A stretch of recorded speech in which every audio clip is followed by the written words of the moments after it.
দোয়া ও আমলের ফজিলত। আমরা সকলেই আল্লাহকে খুব সহজে দোষারোপ করতে ভালোবাসি। যেমন কোনো কারণে কোনো কাজ হয়নি, আল্লাহর দোষ। আল্লাহ চাইলে আমাকে দিতে পারতো, কেন দিল না? ব্যবসায় লস হয়েছে, সেটাও আল্লাহর দোষ। উনি চাইলেই দিতে পারতো, কেন দিল না? এমনই নানা কারণে আমরা আল্লাহ তাআলাকে দোষারোপ করে থাকি। কখনো কি ভেবেছি যে আমরা কি সঠিক নিয়মে আল্লাহকে মানি কিনা? কখনো কি ভেবেছি যে আল্লাহর দেয়া নিয়ম অনুযায়ী আমরা আমল করি? আজ সেই দোয়া ও আমল নিয়ে বিস্তারিত আলোচনা করব ইনশাআল্লাহ। দোয়া ও আমল 1। বাংলা উচ্চারণ। বিসমিল্লাহিল্লাযী লা ইয়াদুররু মা ইসমিহি শাইউন ফিল আরদি ওয়ালা ফিস সামঈ ওয়া হুয়াস সামিউল আলিম। হাদিসে রাসূলুল্লাহ সাল্লাল্লাহু আলাইহি সাল্লাম ইরশাদ করেছেন, যে ব্যক্তি সকাল সন্ধ্যায় এই দোয়াটি 3 বার পড়বে, কোনো জিনিস তাকে কোনোরূপ ক্ষতি সাধন করতে পারবে না। সুবহানাল্লাহ। মেসকাত শরীফের হাদিস, হাদিস নাম্বার 209। বলা হয়ে থাকে, আমরা যদি এই আমল নিয়মিত করি, কোনো অবাঞ্ছিত বন্দুকের গুলিও আমাদের শরীরে ঢুকতে পারবে না। সুবহানাল্লাহ। তাই এইরকম ছোট আমল আমাদের আল্লাহ তাআলা সর্বদা করার তৌফিক দান করুক, আমিন। দোয়া ও আমল 2। বাংলা উচ্চারণ।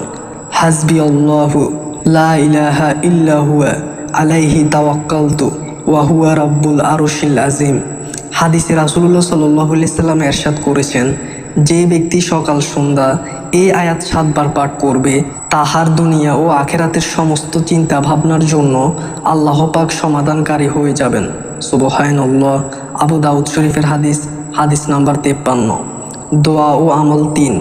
বাংলা উচ্চারণ। লা ইলাহা ইল্লাল্লাহু ওয়াহদাহু লা শারীকা লাহু লাহুল মুলকু ওয়া লাহুল হামদু ওয়া হুয়া আলা কুল্লি শাইইন কাদির ওয়া সুবহানাল্লাহি ওয়াল হামদুলিল্লাহি ওয়া লা ইলাহা ইল্লাল্লাহু ওয়াল্লাহু আকবার রাব্বিগফিরলি। হাদিসে রাসূলুল্লাহ সাল্লাল্লাহু আলাইহি সাল্লাম ইরশাদ করেছেন, যে ব্যক্তি ঘুম থেকে জাগ্রত হয়ে এই দোয়া পাঠ করবে, সে যে কোনোই দোয়া করলে আল্লাহ তাআলা তা কবুল করবেন, এবং ওযু করলে, নামাজ পড়লেও তা কবুল করা হবে। সুবহানাল্লাহ। তিরমিজি শরীফের হাদিস, হাদিস নাম্বার 178। বুখারী শরীফের হাদিস, হাদিস নাম্বার 108। দোয়া ও আমল 4। দোয়া ও আমল সংক্রান্ত কিছু হাদিস ও তার অর্থ।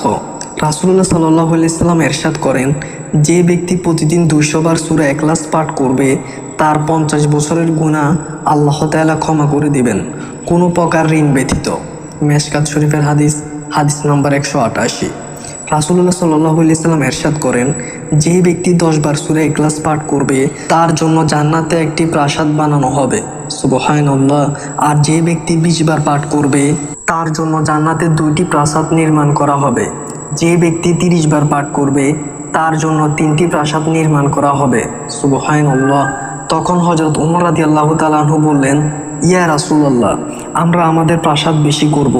তখন রাসূলুল্লাহ সাল্লাল্লাহু আলাইহি সাল্লাম বললেন, আল্লাহ পাক ইয়ার চাইতেও প্রশস্ত, অর্থাৎ দেয়ার ব্যাপারে আল্লাহ পাক সব সময় প্রস্তুত থাকেন। মেশকাত শরীফের হাদিস, হাদিস নাম্বার 109। রাসূলুল্লাহ সাল্লাল্লাহু আলাইহি সাল্লাম ইরশাদ করেন, যে ব্যক্তি প্রতি রাতে সূরা ওয়াকিয়া পাঠ করবে, তাকে দুর্ভিক্ষ কখনো স্পর্শ করবে না। মেশকাত শরীফের হাদিস, হাদিস নাম্বার 189। যে ব্যক্তি 5 ওয়াক্ত নামাজের পর আয়াতুল কুরসি পাঠ করবে, মৃত্যু ব্যতীত তার জান্নাতে প্রবেশ করতে কিছুই বাধা দিতে পারে না। সুবহানাল্লাহ। আল্লাহ তাআলা আমাদের নিয়মিত এই আমলগুলো করার তৌফিক দান করুক, আমিন।